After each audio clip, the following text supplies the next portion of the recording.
single day. I'm gonna make something great. That's my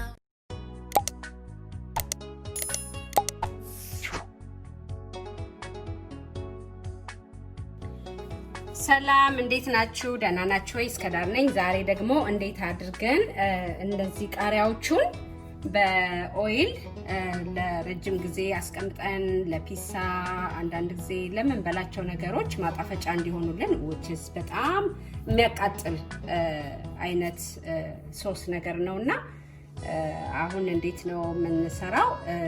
ወደ አሰራሩ እንሄዳለን፣ አሳያችኋለሁ።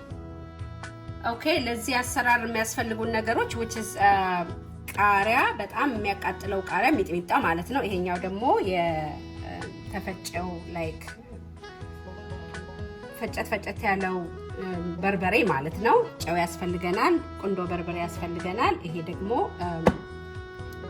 ነጭ ሽንኩርት ነው። ይሄ ደግሞ ፒናት ኦይል ነው እና በጣም ስለምንጠብሰው ፒናት ኦይል ወይም ቬጂቴብል ኦይል ብትጠቀሙ ጥሩ ነው ኦሊቭ ኦይል ከመጠቀም እና ለዛ ነው ፒናት ኦይል የምጠቀመው እኔ።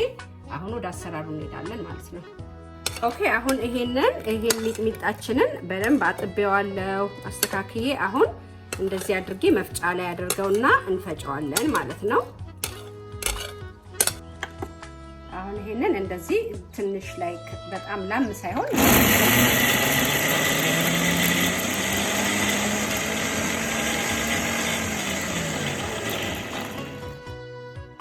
ይሄው እንደዚህ አልሜዋለሁ።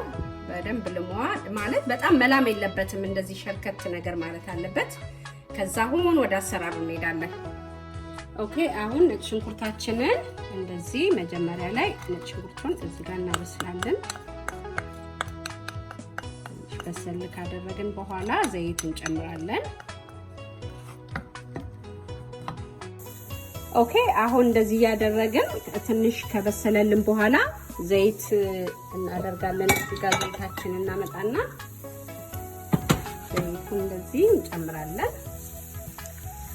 ያው ይሄ ምንድነው የሚያስፈልገን ይሄ ነገር በቃ ለፒሳ፣ ለፓስታ፣ ለአንዳንድ ነገር እንደዚህ ስጋ ነገር ለመብላት ምናምን ቆንጆ ነው፣ በጣም ይጣፍጣልና ዘይቱንም እንደሚያቃጥል አድርገን ለመጠቀም ማለት ነውና ብዙ ጊዜ አይ ቲንክ ቻይኒሶች፣ ጣሊያኖች በጣም ይጠቀሙታል። ለዛ ነው አሁን በደንብ አድርገን ይሄን ነጭ ሽንኩርቱን በደንብ ጥብስ ብሎ ላይክ እንደ ብራውን ነገር እስከሚሆን ድረስ ማብሰል አለብን። ከዛ እየቆየን ትንሽ ዘይት እየጨመረን ከዛ በርበሬውን እንጨምራለን እና እናበስላለን ማለት ነው። ኦኬ ይሄው እንደዚህ አሁን በደንብ እየበሰለልን ነው ሽንኩርታችን። ከዛ በርበሬውን እንጨምራለን። ሚጥሚጣው የፈጨውትን ሚጥሚጣ እዚህ ላይ እንጨምራለን። ግን ይሄኛው በደንብ ብራውን እስከሚሆን ድረስ መብሰል አለበት። ለምን ጣዕሙ ዘይቱ ላይ እንዲሆን ማለት ነው፣ የነጭ ሽንኩርቱ ጣዕም ማለት ነው። እና እንደዛ እናደርጋለን። እንደዚህ ብራውን ሆኖልናል። ልክ እንደዚህ ብራውን እንደሆነልን ይሄንን የፈጨነውን ቃሪያ እዚህ ጋር እናደርጋለን ማለት ነው።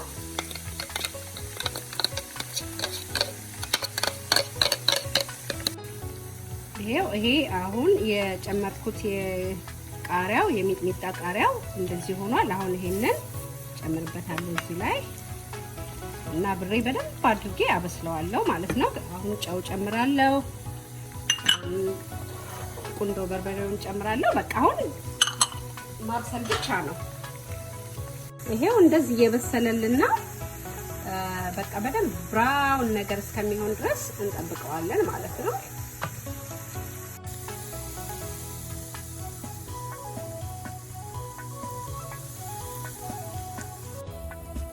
አሁን እንደዚህ ሆኖልናል። በደንብ በቃ ከለሩ ሁሉ ቀይሯል። በጣም ቆንጆ ሆኖ ሮስትድ ሆኗል ማለት ነው። እና አሁን ይሄ ትንሽ ቀዝቀዝ ሲልልን እዚህ ጋር ቃስ አዘጋጅቻለሁ።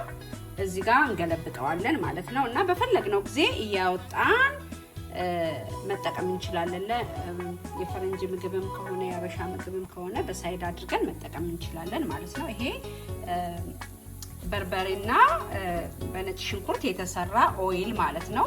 ሞስትሊ ኦይሉን ነው በብዛት ያው የምንጠቀመው ማለት ስለሚያቃጥል ማለት ነው። ኮክም ለማድረግ መጠቀም እንችላለን እና በቃ ገልብጨው ደግሞ ትንሽ ቀዝቀዝ ሲል ደግሞ እናየዋለን።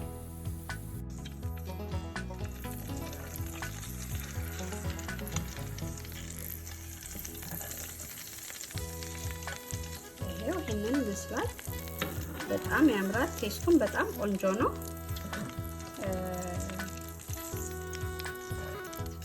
በጣም አሪፍ ነው። ከነጭ ሽንኩርቱ ጋር እና ከበርበሬው ከቃሪያው ጋር በጣም ነው የሚያቃጥለው እና የሚያቃጥል ነገር ስትፈልጉ እንደዚህ በቃ አንዳንዴ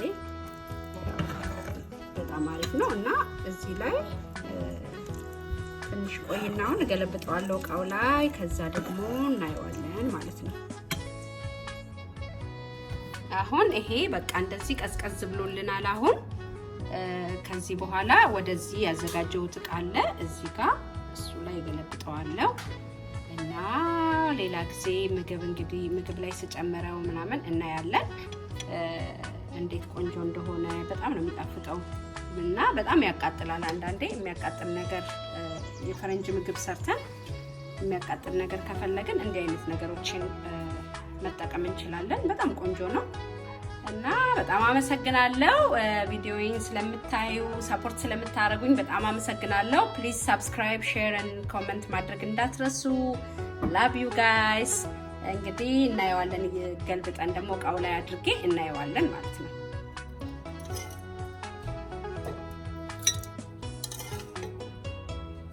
እንደዚህ ያደረግን እዚህ ያዘጋጀነው እቃ ላይ እንጨምረዋለን። ውጭ ነው የምናስቀምጠው፣ ፍሪጅ ውስጥ አይቀመጥም። በፈለግነው ጊዜ ላይክ ለአንድ ለሁለት ወር መጠቀም እንችላለን እና አይበላሽም። ለምን ዘይት ስላለው ብዙ አይበላሽም። አንድ ሁለት ወር ሶስት ወር መጠቀም እንችላለን። ላይክ ቀዝቀዝ ያለ ቦታ ኦቭን አካባቢ ስቶቭ አካባቢ ላይ ካላደረግነው መቆየት ይችላል እና እንደዛ ነው።